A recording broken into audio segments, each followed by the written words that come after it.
Bu ada, Pasifik'in ortasında küçük bir nokta gibi görünür. Ama her sabah binlerce insan aynı anda doğaya selam verir. Dalgalar kıyıya vururken çanlar çalar. Gökyüzü tütsüyle buluşur. Burası dünyanın nefes aldığı yerlerden biridir. Ve o nefesin kalbinde adanın kültürel merkezi Ubud yer alır. Ubud, Bali'nin sadece ortasında değil, ruhunun tam merkezindedir. Güneş burada farklı doğar. Ormanların arasından süzülen ışık, pirinç tarlalarının üstünde bir sis gibi gezinir. Sabahın erken saatlerinde kadınlar kapılarının önüne Canang Sare adı verilen küçük çiçek sunularını bırakır. Her evin önünde bir dua, her sokağın köşesinde bir tütsü vardı. Ubud'da gün doğayla başlar. Şehrin etrafı yemyeşil pirinç teraslarıyla çevrilidir. En bilinen yer Tegalalang Rice Terrace. Sabahın ilk ışıklarında dronların bile sessizleştiği bir manzaradır.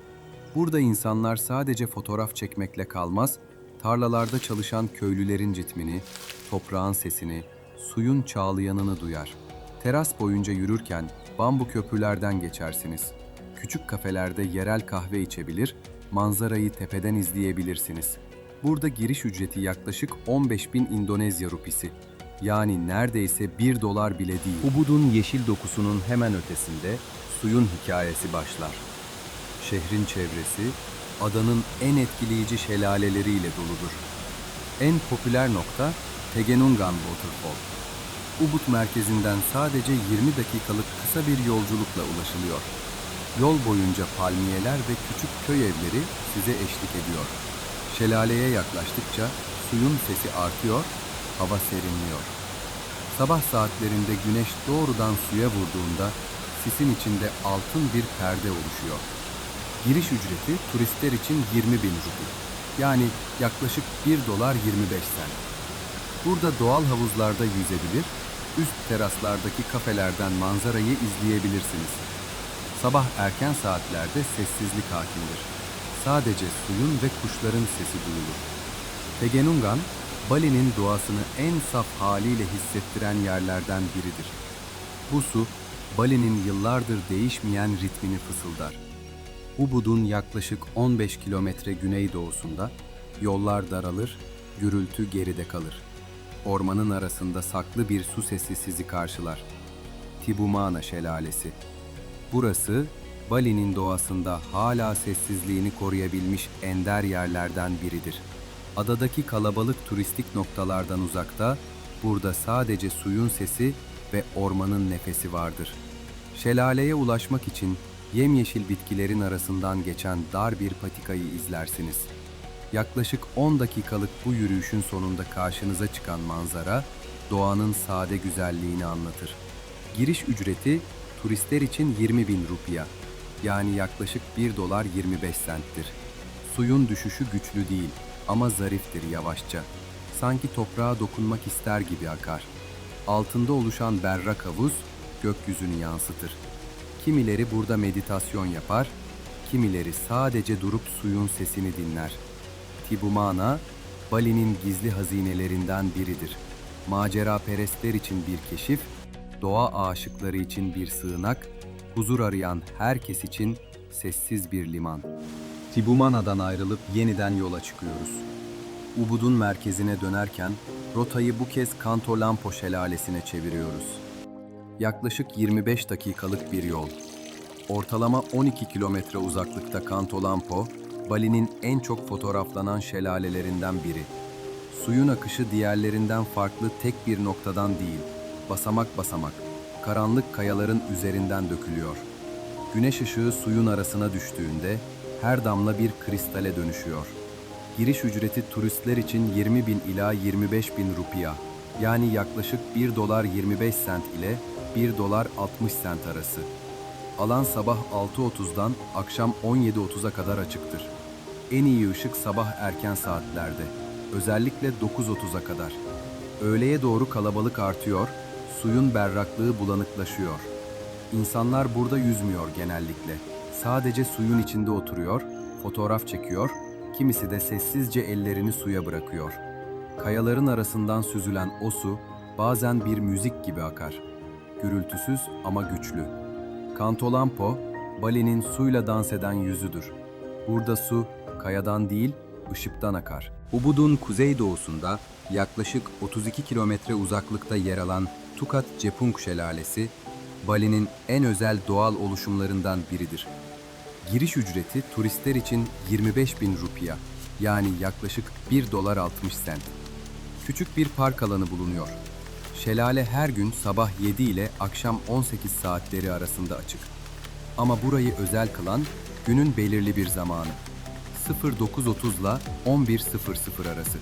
O saatlerde güneş mağaranın tam üzerinden içeri girer, ışık huzmeleri sisin ve su buharının arasında görünür hale gelir.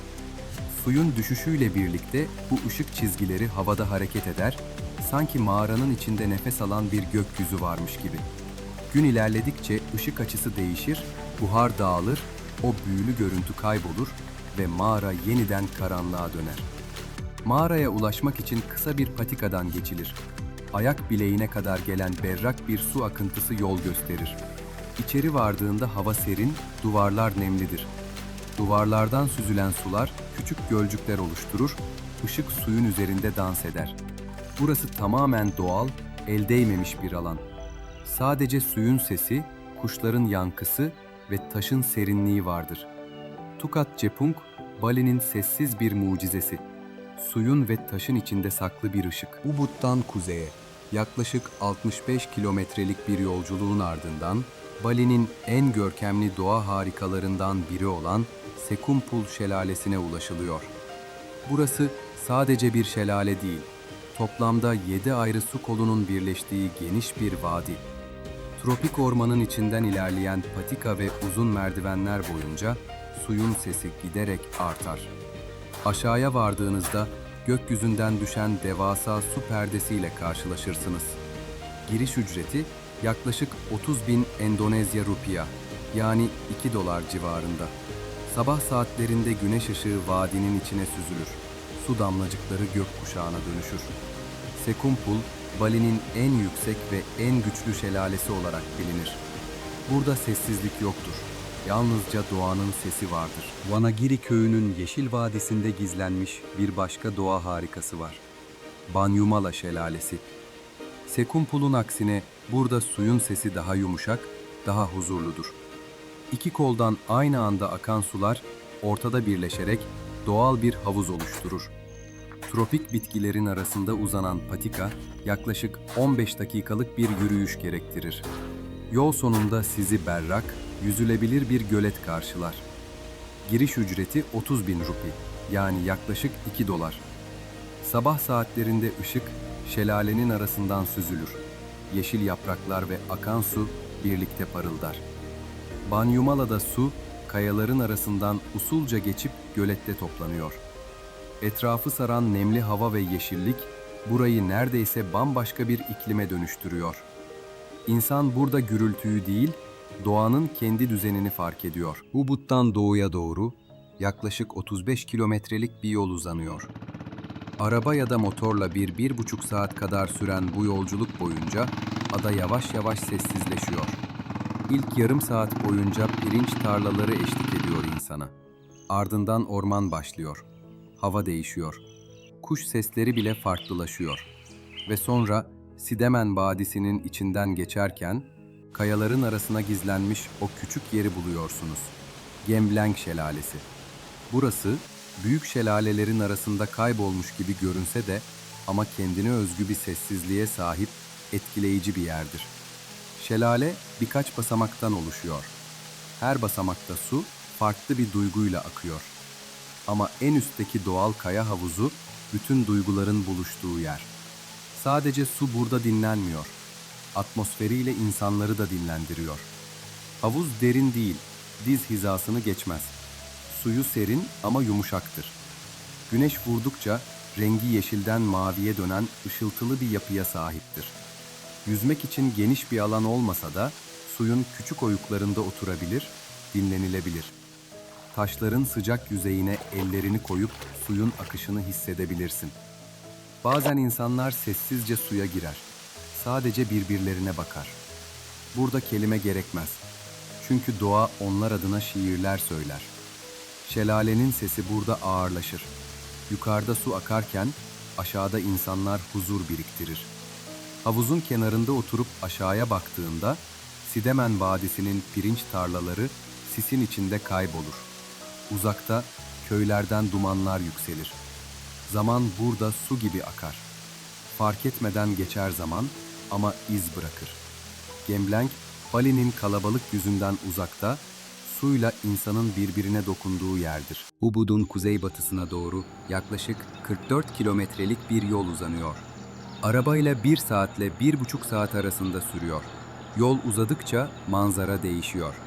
Küçük köylerin ardından geniş pirinç tarlaları başlıyor. Uzakta sis, dağların arasına yerleşmiş gibi duruyor. Her dönüşte yeni bir renk, her tepenin ardında başka bir hayat beliriyor. Bali'de yol almak aslında adayı izlemek gibi, burada insan sadece doğayı izlemiyor, onunla birlikte yaşıyor. Bu yolun sonunda Jatiluwih pirinç tarlası karşılıyor seni. Burası UNESCO Dünya Mirası listesinde yer alan 600 hektarlık devasa bir pirinç tarlası alanı. Ubud'un merkezindeki Tegalalang kadar turistik değil. Burada yürürken karşına çıkan insanlar çoğunlukla tarlada çalışan yerel halk. Ellerinde saban, başlarında şapka, sessizce kendi dünyalarında ilerliyorlar. Giriş ücreti 50.000 İndonezya rupisi, yani yaklaşık 3 dolar. Manzara o kadar geniş ki, drone ne kadar yükselirse yükselsin, tarlaların sonunu görmek zor. Sular, yüzyıllardır kullanılan subak adı verilen geleneksel bir sistemle dağılıyor. Bu sistem, 9. yüzyıldan beri neredeyse hiç değişmemiş. Her kanal bir başka tarlayı besliyor ve bu düzen sadece bir sulama yöntemi değil, Bali halkı için bir yaşam felsefesi. Doğa paylaşılırsa var olur. Güneşin altında suyun yüzeyi ışıldıyor. Rüzgar estiğinde pirinçlerin ucu aynı anda hareket ediyor. Tarlaların arasında dar yürüyüş yolları var. 20 ile 40 dakikalık kısa rotalardır. Yürürken suyun sesi her adımda değişiyor. Bir yerde sessiz, diğerinde taşlara çarpıyor. Burası sadece bir tarla değil, insanın toprağa, toprağın insana dokunduğu bir yer. Günün ilerleyen saatlerinde kadınlar tarlalardan döner, çocuklar çamurun içinden çıplak ayakla geçer ve hava pirincin taze kokusuyla dolar. Jatiluwih sessiz bir manzara değil, doğanın içindeki emeğin, yaşamın sesidir. Su burada akar ama insanla birlikte yaşam bulur. Jatiluwih, Bali'nin merkezinde, insanla doğanın hala birbirini tamamladığı bir yerdir. Burası, insanla hayvanların tanıştığı yer. Her adımda farklı bir ses, farklı bir bakış karşılıyor seni. Rüzgar, bambuların arasından geçerken bir orkestra gibi yankılanıyor. Fillerin adımları ağır ama huzurlu. Birkaç metre ötede orangutanlar dalların arasında birbirine sesleniyor. Kuşlar renkleriyle gökyüzünü doldurmuş.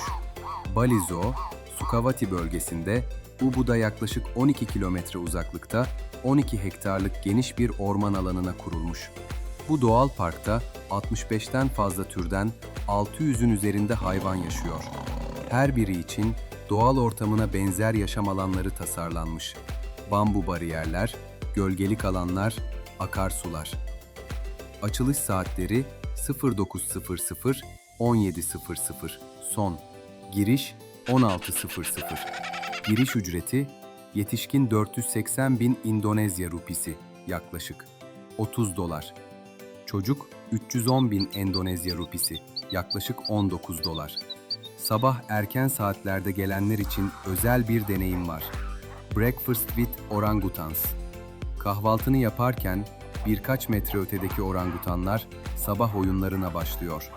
Bu sadece bir etkinlik değil, insanla hayvan arasındaki doğal yakınlığın yeniden hatırlandığı bir an.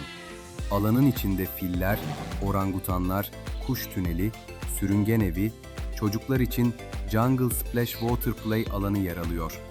Beton yok, zemin toprak, çitler bambu, sesler doğadan geliyor. Gölün kenarında kuşlar gölgelerini suya düşürüyor.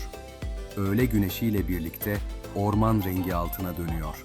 Bali Zoo sadece bir hayvanat bahçesi değil, insanla hayvanın birbirine yeniden güvenmeyi öğrendiği bir yer. Güneş ağaçların arkasına çekildiğinde kuş sesleri yeniden yükseliyor ve anlıyorsun. Burada doğa insanın değil, herkesin evi. Su, Bali'de sadece hayatın değil, inancın da kaynağı. Tirta Empul, bu adanın içinde suyun kutsallığına adanmış bir yer.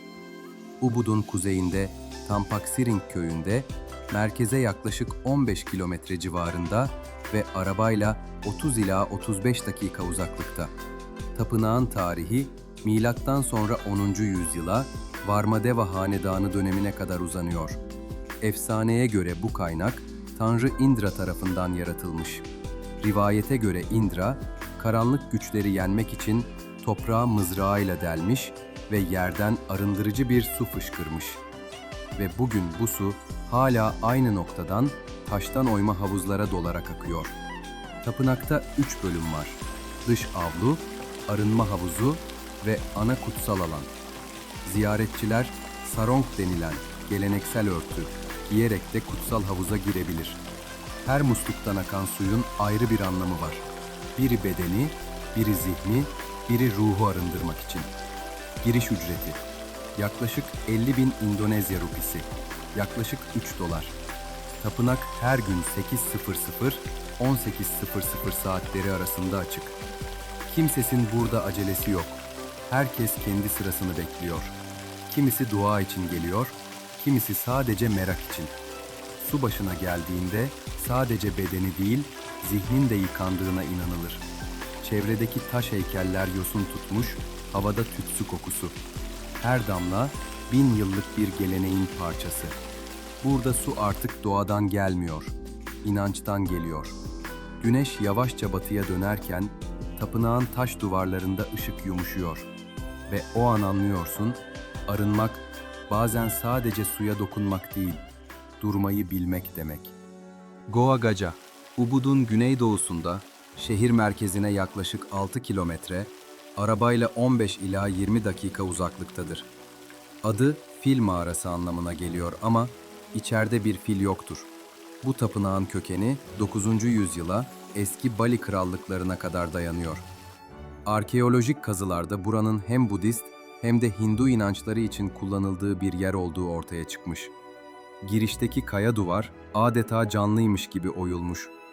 Taşın ortasında dev bir ağız figürü var. Mağaranın kapısı aslında bir iblisin ağzı olarak tasarlanmış.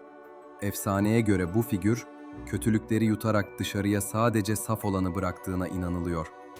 Mağaranın hemen dışında küçük bir su havuzu var. 6 tane taş heykelden su akıyor. Her biri koruyucu tanrıçalardan birini temsil ediyor. Giriş ücreti yaklaşık 50.000 İndonezya rupisi, yaklaşık $3. Ziyaret saatleri 08:00-17:00.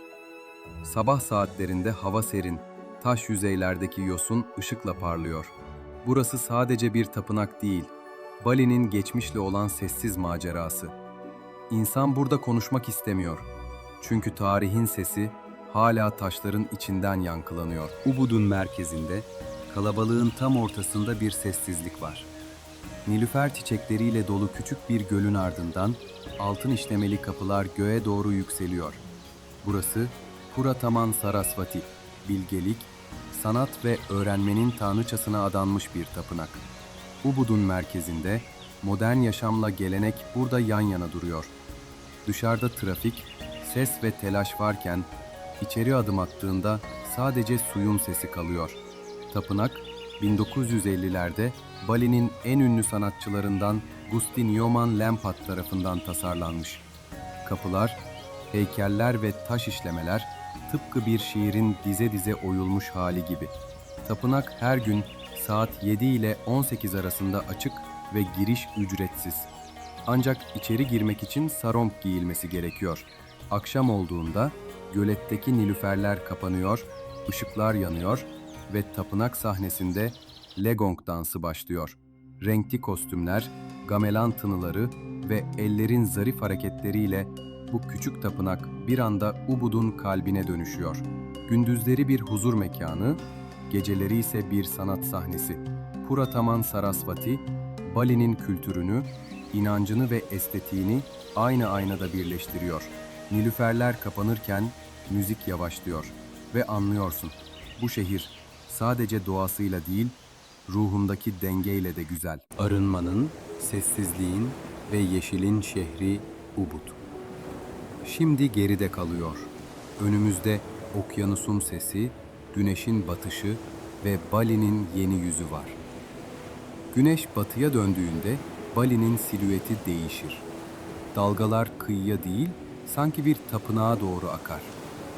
Kayalık bir adacığın üzerinde yüzyıllardır dalgalara direnen bir yapı yükselir. Tanah Lot Tapınağı. Adı Bali dilinde deniz üzerindeki toprak anlamına gelir. 16. yüzyılda kutsal bir keşiş olan Dang Hyang Nirartha tarafından kurulmuş.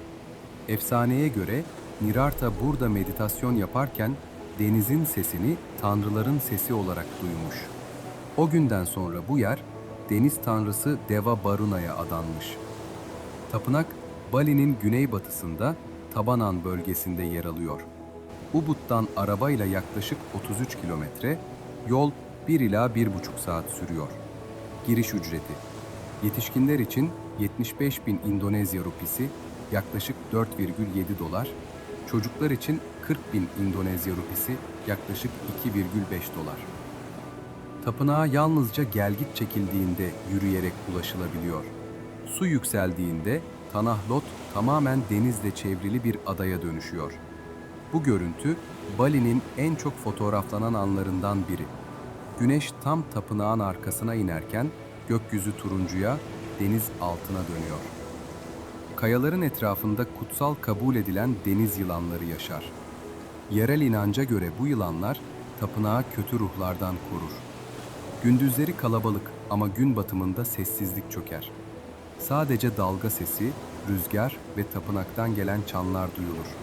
O an Bali'yi anlamak için başka bir kelimeye gerek kalmaz. Tanah Lot, doğa, inanç ve denge arasındaki çizgide duran bir tapınak. Güneş batarken suyun üzerindeki yansımada hem geçmişi hem bugünü aynı anda görüyorsun. Yol artık denizle birlikte uzanıyor. Hava değişiyor. Rüzgar daha tuzlu. Güneş daha sert vuruyor. Uluwatu Tapınağı, Bali'nin en güney ucunda Hint Okyanusu'na bakan dik bir uçurumun tepesinde yer alıyor. Adı Ulu, yüksek ve Watu, kaya kelimelerinden geliyor. Yani yüksek kayadaki tapınak. Ubud'a yaklaşık 55 kilometre. Sahil turizminin merkezi olan Kuta ve Seminyak bölgelerindense ortalama 30 ila 35 kilometre uzaklıkta. Giriş ücreti. Yetişkinler için 50.000 İndonezya rupisi, yaklaşık 3 dolar. Çocuklar için 30.000 İndonezya rupisi, yaklaşık 1,5 dolar. Tapınak 11. yüzyılda inşa edilmiş. Rivayete göre kutsal rahip Empu Kuturan, Bali'nin farklı inançlarını tek bir ruh altında birleştirmek için bu yeri seçmiş. Tapınağın bir bölümü yalnızca rahipler tarafından ziyaret edilebiliyor. Turistler uçurumun kenarındaki yürüyüş yolundan tapınağı dışarıdan izliyor. Gün batımına doğru rüzgar güçlenir. Işık denizin üzerinde bir bıçak gibi parlamaya başlar. Bu uçurumun kenarında kecak dansı sahnelenir. Bu sadece bir gösteri değildir Bali halkı için. Rama ve Sita destanının yeniden canlanışıdır. İyiliğin karanlığa karşı mücadelesi. Tapınağın çevresinde serbestçe gezen maymunlar, yerel halk tarafından kutsal kabul edilir. Efsaneye göre bu maymunlar tapınağın koruyucularıdır. Ama dikkatli ol. Bazen kameranı ya da gözlüğünü çalabilirler. Güneş denizin altına inerken gökyüzü kırmızıya boyanır. Dalgalar aşağıda uçuruma çarparken tapınağın silüeti yavaşça karanlıkta kaybolur. Uluwatu, insanın doğaya karşı değil, onunla birlikte var olmayı öğrendiği bir yer. Gün biterken rüzgar bile sanki dua eder gibi eser. Güneş, okyanusun ardına doğru batarken tapınaktan gelen son çan sesi rüzgarda kayboluyor. Aynı rüzgar bu kez başka bir sesi taşımaya başlar. Dalgaların arasında kahkahalar, müzik ve hayatın sesi. Güneşin enerjisi şimdi bir başka sahilde doğuyor. Kuta plajı. Burası Bali'nin hiç uyumayan yüzü. Gündüzleri sörf tahtaları dizilir, akşamları müzikler denize karışır. Yaklaşık 2,5 kilometre uzunluğunda bir sahil burası. Altın renkli kumları ve geniş kıyı şeridiyle hem yerel halkın hem gezginlerin buluşma noktası. Giriş ücretsiz. Park alanı kullanmak istersen 2 ila 3 dolar civarında küçük bir ücret ödeniyor. Plaj boyunca onlarca sörf okulu sıralanmış. Yeni başlayanlar için sörf dersleri genelde 150 bin ila 250 bin İndonezya rupisi, yaklaşık 9 ila 15 dolar civarında. Öğleden sonra dalgalar büyür, gün batımı ile birlikte kalabalık sahile taşar. Güneşin son ışıkları denize vururken herkes aynı anda, aynı sessizlikte izler. Ardından Kuta Beach Walk canlanır. Denize paralel uzanan restoranlar, kafeler, alışveriş yerleri. Kokteyl bardaklarının sesi müziğe karışır. Sokak lambaları yanar, kalabalık artar. Geceleri Kuta tamamen değişir. Sky Garden, Engine Room ve LXXY gibi kulüpler adanın en yoğun eğlence merkezlerindendir. Giriş genellikle 100 bin ila 150 bin İndonezya rupisi, yaklaşık 6 ila 9 dolar. Bazı mekanlarda ilk içecek fiyata dahil olur. Müzik sokaklara taşar, deniz bile ritme ayak uydurur gibi dalgalanır. Kuta, Bali'nin kalbi değil belki ama nabzının attığı yerdir. Herkes burada aynı dalganın parçası olur.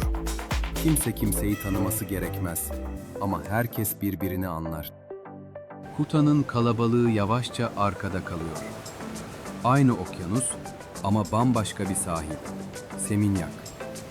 Ubud'un sessizliğinden yola çıkarsan yaklaşık 32 kilometre. Bali'nin güneyine, modern yaşamın merkezine gelirsin. Havalimanındansa buraya ulaşmak sadece 10 kilometre. Trafiksiz bir günde 25 dakikada kendini sahilde bulabilirsin. Burası adanın en şık yüzlerinden biri. Modern oteller, sanat galerileri ve zarif restoranlar kıyıya sıralanmış. Seminyak Beach kilometrelerce uzanıyor. Sabahları sessiz, akşamları müzikle dolu. Giriş ücretsiz ama sahildeki beach club'larda oturmak istersen çoğunda minimum harcama sistemi var.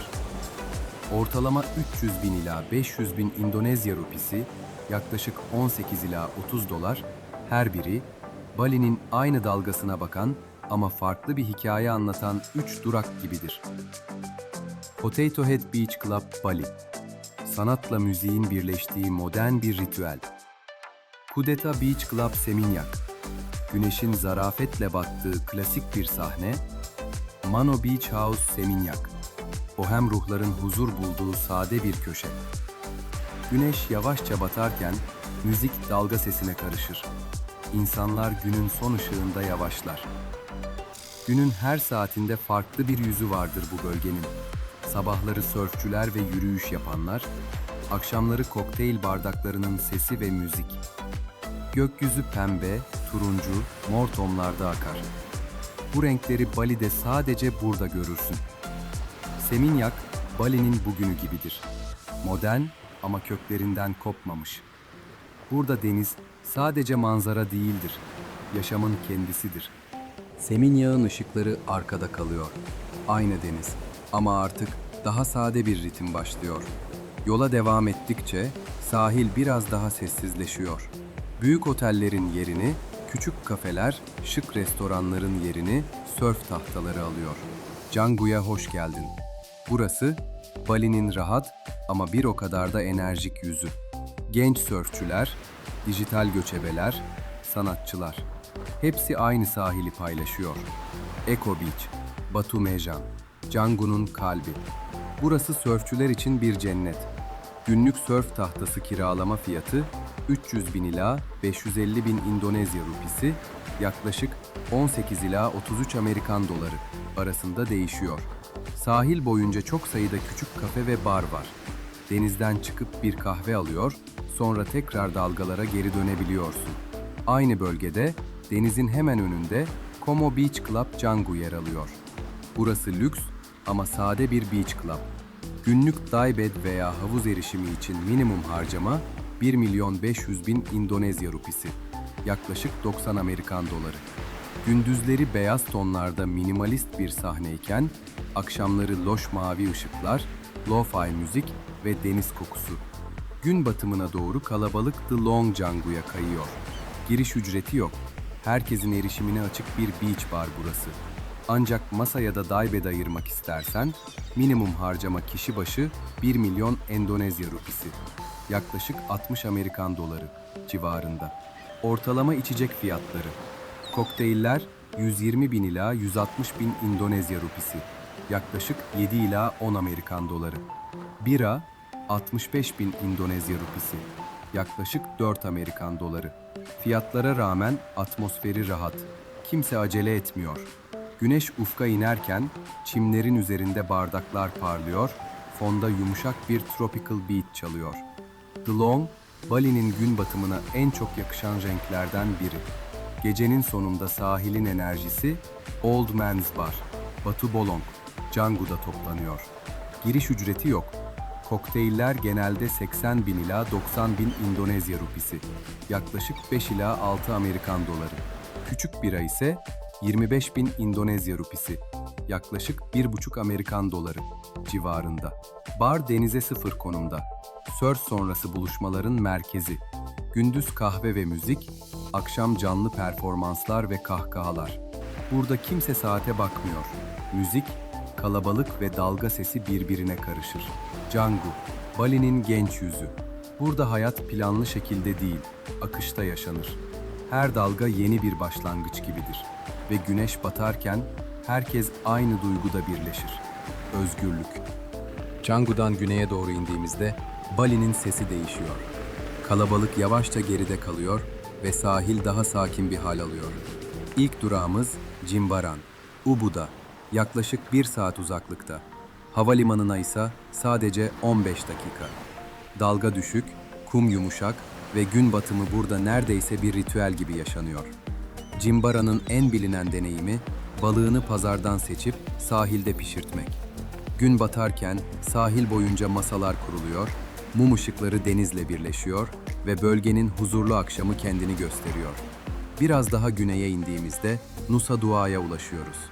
Temiz yürüyüş yolları, düzenli sahiller ve turkuaz bir deniz.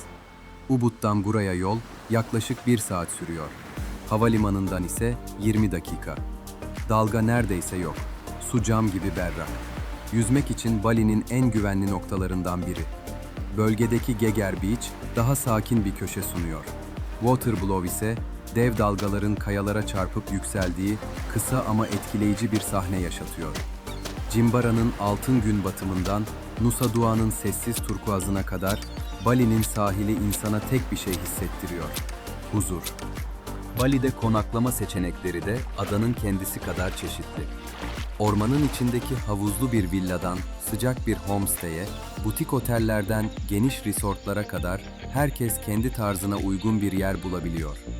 Bu videoda elimizden geldiğince en özel noktaları göstermeye çalıştık. Bali'de yüzlerce tapınak, onlarca şelale ve sayısız sahil var. Hepsini tek bir videoya sığdırmak mümkün değil. Ama gördüklerimiz, bu adayı keşfetmek isteyen herkes için güzel bir başlangıç olsun istedik. Eğer bu yolculuk sana iyi geldiyse, birlikte büyümemiz için kanala abone olmayı, beğeni bırakmayı ve düşüncelerini yorumlarda paylaşmayı unutma. Bir sonraki durakta görüşürüz.